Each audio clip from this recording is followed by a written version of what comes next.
All right, so these are definite integrals, but they are ones that are not necessarily as easy to take.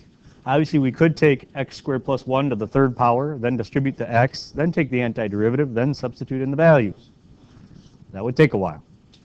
Or you can sometimes try and use substitution to get the antiderivative. And in this case, if we're going to try substitution, we would make u x squared plus 1. Because in looking ahead, which you're probably getting a lot better at, we know that du is going to be 2x. Again, remember the dx is really on the bottom here, but we multiply it up. And so that almost takes care of everything. It doesn't take care of the third power, but we can deal with that. But we don't have the 2 exactly, so we got to get that out of there. And so now we can go ahead and substitute. Notice that I'm not putting the numbers in. And there's a reason for that. Because those numbers, the 0 and the 1, are with respect to x. I'm putting in u's. The numbers don't just stay the same. Right? That's what I'm going to do here. I'm going to put the numbers in at the very end, and then I'll show you another way you could do it if you want. And some people choose to do it that second way. And so basically this becomes, well, a 1/2 out front and a du, because that basically takes care of the x and the dx. And then x squared plus 1 becomes a u, and then the third power is still on it. Okay. Again, not writing the numbers on right now, the 0 and the 1, because again, they're with respect to x, and we have u's here. And now you go ahead, you've still got a 1/2 there. When you take the antiderivative, it's u to the 4th over 4. I am not going to write plus a constant because I know I'm going to be putting the numbers back in. All right? And so this one here is basically simplifies to u to the 4th over 8. And then what we're going to want to do is put the x's back in so I can put the numbers in. Okay? And so basically u is x squared plus 1. So we're going to put that back in to the 4th and then divide by 8. Agreed? And so what you then have to do is now I can put the numbers back in, and notice I put the line on there to remind myself that I took the antiderivative, and then 0, and then 1. So which one do you put in first, the 1 or the 0? Yeah, you put the top one in and subtract what you get by putting in the bottom one. And you put 1 in, so 1 squared is 1 plus 1 is 2. 2 to the 4th is 16. 16 divided by 8 is, so by putting in 1 you get 2, minus whatever you get by putting in 0. Some people automatically say 0. Okay, but not this time. Because you put 0 in and square it, you do get 0, but then you do have to add 1. Okay, so it's 1 to the 4th is 1 over 8 is 1/8. So you take 2 minus 1/8, 1 and 7/8, or you could say, what else could you say? 15/8. Yep, exactly. Either way is fine. Now, some people do it that way, and that's fine. But let's face it, as u gets more and more complicated, substituting all that stuff back in can become a problem. So here's another option. What you can do is, obviously I can't put a 0 and a 1 right there because it's not with respect to u. But I can convert those numbers. All you have to do is go right here to convert the numbers. As far as x is concerned, it's a 0, right? What does it become when it's a u, though? It becomes, well, you put 0 in, it becomes, put 0 squared plus 1, it becomes a 1. And here's a 1 as far as x is concerned, but when you put it in, it'll tell you what u has to be. Well, it's 1 squared is 1, plus 1 is 2. And then when you get basically here, you can just plug in 2 and plug in 1, and you should get the same answer. Well, let's think about 2 to the 4th is 16. Divided by 8 is 2. Put in 1. 1/8. You get the same answer. And like I'm saying, the more complicated this step gets, you know, you might want to avoid putting, because aren't we really putting it in anyways? It's really the same thing. It's just maybe you don't want to have to do it here. And that's up to you. Either way works. As you can see here, we got the same answer because it really is the same work. Just at different times, I guess you could say. Right. Any questions on that, the two options that you have? Okay, again, this was substitution. You know, not all integration is going to be substitution, but this particular one was. Now, one thing I said the other day is you don't really want du to be on the bottom of a fraction. So normally if you ever have a fraction like this, you're probably going to make u whatever's on the bottom, or at least a portion of it. And the bottom here is 2x minus 1 to the 1/2. Right? And so let's just make u 2x minus 1 and see what happens.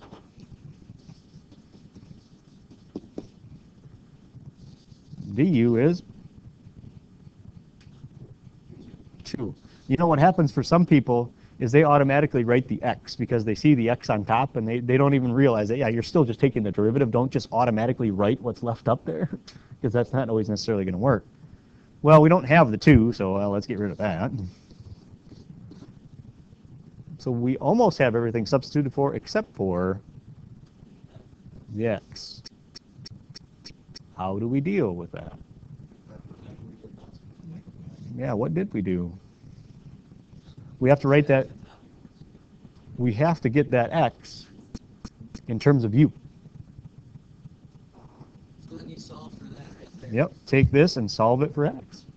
So you would add the 1, so it's u plus 1 over 2 will equal x. Now the substitution here is somewhat of a pain,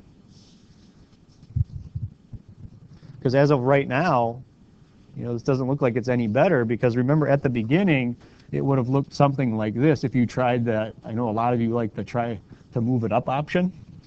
Can I distribute that x in the original? No, remember what we're going to do is we're going to rewrite this so that we can distribute, is really what's going to end up happening. But it's going to be a pain, so let's see if you can rewrite it. Going that way. Once again, I'm not going to put the numbers in unless you want to convert them. It's up to you. Well, let's get rid of, we've got dx right here. Let's replace it. Dx is going to be 1/2. And then du, notice that I gave myself some room. The u that's on the bottom is going to get, or the 2x minus 1 that's on the bottom is going to get replaced. So that's the square root of u on the bottom. You could write it to u as to the 1/2 if you want. And on top, the x that's on top is going to get replaced by u plus 1 over 2. So you're saying right now this looks no better than what we started with. Well, you're pretty accurate on that. I am trying to divide by the square root of u, and so you could look at it this way, as I could write that over 1 and then flip it. And so it would look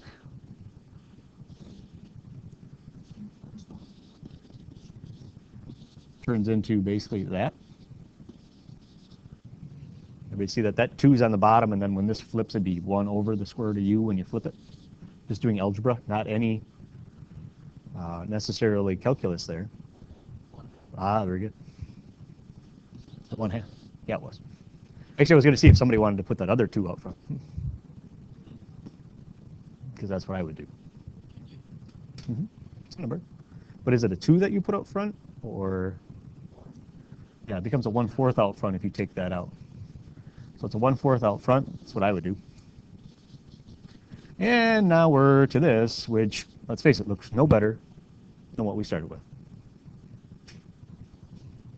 So is substitution going to work? Yeah, the top is now to the first power. Can I move that u to the 1/2 up now and distribute? Now you can. We couldn't distribute originally, but if I move this up,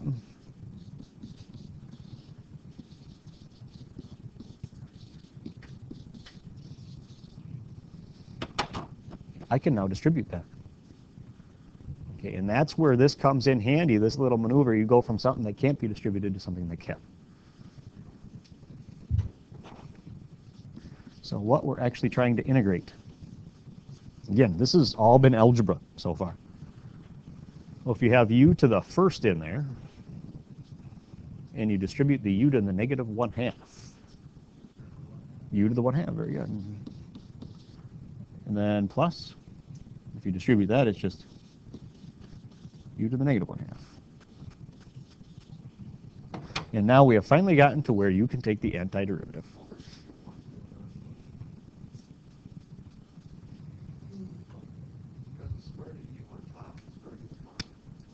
But they're added together. There's no common denominator there.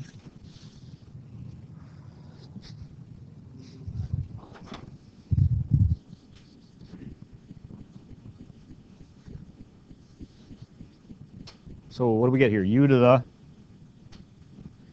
3/2, and then 2/3. Again, remember when that was kind of bizarre, and now that's just commonplace for you.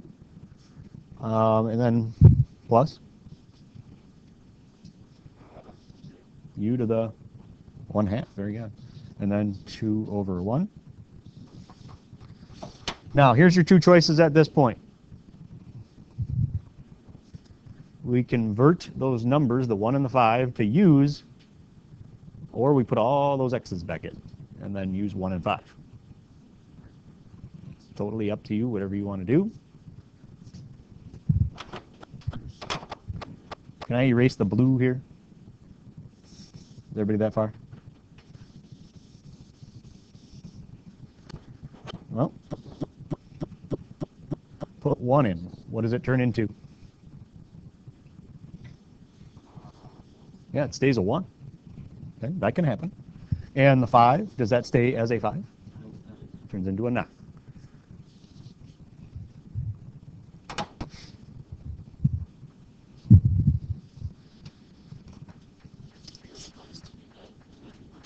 I probably would do it this way, yeah, because by the time you substitute that all back in, you're basically doing the same substitution you just did right here, and it's just more steps to write down, and it's more places to make a mistake. Like maybe you would write this 3 right there as a 5 or something, and then your answer's wrong just because you rewrote something wrong.